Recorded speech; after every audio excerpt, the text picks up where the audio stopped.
Assalamualaikum warahmatullahi wabarakatuh. Selamat pagi anak-anakku kelas 5 yang baru. Pada tahun pelajaran 2020-2021 ini berjumpa lagi dengan Pak Ainun dalam pembelajaran tematik. Sebelum kita mulai pembelajaran, silahkan kalian berdoa bersama-sama dari rumah. Oke, pembelajaran satu ini jangan lupa kalian tetap semangat. Kita akan melakukan pembelajaran daring. Sebelum saya menjelaskan materi pembelajaran hari ini, kalian simak ya tujuan pembelajaran yang akan kita capai hari ini. Baik, langsung saja kalian simak ya. Baik, langsung saja Dayu akan menjelaskan pembelajaran hari ini. Hai teman-teman, jumpa kembali dengan saya Dayu. Hari ini kita akan masuk ke materi di tema 1, yaitu tentang organ gerak hewan dan manusia. Di tema 1 organ gerak manusia, kita masuk ke subtema 1, yaitu tentang organ gerak hewan. Gimana kalian, sudah semangat dan siap untuk menyimak pembelajaran hari ini? Ya, di kelas 5 kalian akan belajar tentang organ gerak hewan dan manusia. Pada pembelajaran 1, kalian juga bisa simak di buku siswa kalian, yaitu tentang ide pokok teks organ gerak manusia dan hewan. Sebelum kita bahas ide pokok teks pada bacaan organ gerak manusia dan hewan, saya Dayu akan jelaskan dulu ya, ide pokok itu apa. Kalian sudah tahu apakah ide pokok itu dalam sebuah bacaan? Oke, kita simak ya. Ide pokok adalah gagasan yang menjadi dasar sebuah paragraf. Ide pokok disajikan ke dalam bentuk kalimat utama. Kalimat utama yang memuat ide pokok ini bisa berada di awal paragraf, di tengah paragraf, atau di akhir paragraf. Setiap bacaan biasanya terdiri atas beberapa paragraf. Setiap paragraf memiliki gagasan pokok yang diperkuat oleh gagasan pendukung. Gagasan pokok adalah ide utama yang dibahas dalam suatu bacaan, bisa berupa kalimat inti atau pokok paragraf. Gagasan pendukung adalah uraian atau tambahan informasi untuk gagasan pokok. Oke, sebelum kita berdiskusi bersama bagaimana cara menentukan ide pokok, kita simak dulu. Inilah dia langkah-langkah yang perlu dilakukan dalam menentukan gagasan pokok setiap paragraf agar tepat atau benar. Yang pertama, kalian perlu membaca paragraf dengan cermat. Yang kedua, cermati kalimat pertama hingga terakhir.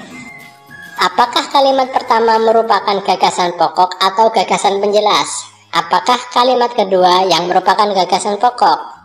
Yang ketiga, teruslah membaca kalimat demi kalimat hingga gagasan pokok paragraf ditemukan. Yang terakhir, ingat, gagasan pokok sebagai isi atau inti paragraf dapat terletak di awal, dan akhir atau di seluruh paragraf. Kita simak ya, teks berjudul organ gerak manusia dan hewan. Kalian bisa baca dulu di dalam buku kalian atau kalian klik tanda pause pada video ini. Setelah kalian sudah membaca organ gerak manusia dan hewan pada bacaan teks buku atau di dalam video ini, kalian akan menemukan sejumlah 5 paragraf yang terkandung dalam bacaan tersebut. Betul atau salah? Silahkan kalian bisa koreksi ya. Oke, selain itu kalian juga disuruh untuk menentukan ide pokok dan ide pengembang atau kalimat pengembang dalam bacaan teks organ gerak hewan dan manusia tersebut. Nah, di situ sudah ada satu contoh di paragraf pertama. Ide pokoknya adalah salah satu ciri dari makhluk hidup adalah bergerak. Dan kalimat pengembangnya secara umum, gerak dapat diartikan berpindah tempat atau perubahan posisi sebagian atau seluruh bagian dari tubuh makhluk hidup. Sekarang tugas kalian adalah temukan ide pokok dan kalimat pengembang dari masing-masing paragraf yang lainnya. Bagaimana? Sudah siap? Nanti setelah ini kita bahas bagaimana jawaban atau ide pokok dan kalimat pengembang yang tepat. Oke, langsung saja kalian bisa simak di layar ini adalah paragraf yang kedua, 3, 4, dan 5, masing-masing ide pokok dan kalimat pengembangnya. Apakah jawaban kalian sama dengan yang ada di layar ini? Oke, bagus, kalian adalah anak-anak hebat. Saya selalu senang berteman dengan anak-anak hebat. Untuk yang terakhir, mari kita sama-sama berdiskusi. Apa saja yang akan perlu kita diskusikan? Kita simak yuk. Ya, yang pertama adalah pengertian ide pokok bacaan. Yang kedua, apa sih fungsi ide pokok bacaan? Dan yang ketiga, cara menentukan ide pokok bacaan. Mari kita sama-sama berdiskusi dulu. Kalian bisa ajak diskusi orang tuamu, bisa ajak diskusi kakakmu atau adikmu, atau bisa kalian ajak teman yang dekat dengan rumah kalian. Langsung saja kalian simak hasil diskusi saya dengan teman saya Benny. Saya dan Benny sudah berdiskusi bahwa pengertian ide pokok adalah sebagai berikut.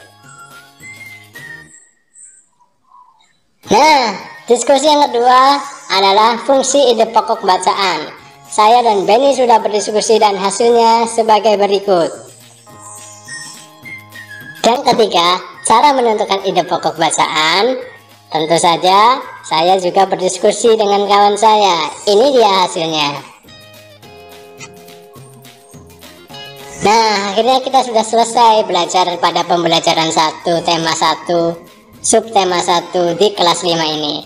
Semoga hasil yang kita dapat dari belajar pagi hari ini bisa bermanfaat. Semoga ilmu yang kita pelajari bersama bisa selalu kita ingat dan kita laksanakan di hari-hari ke depan.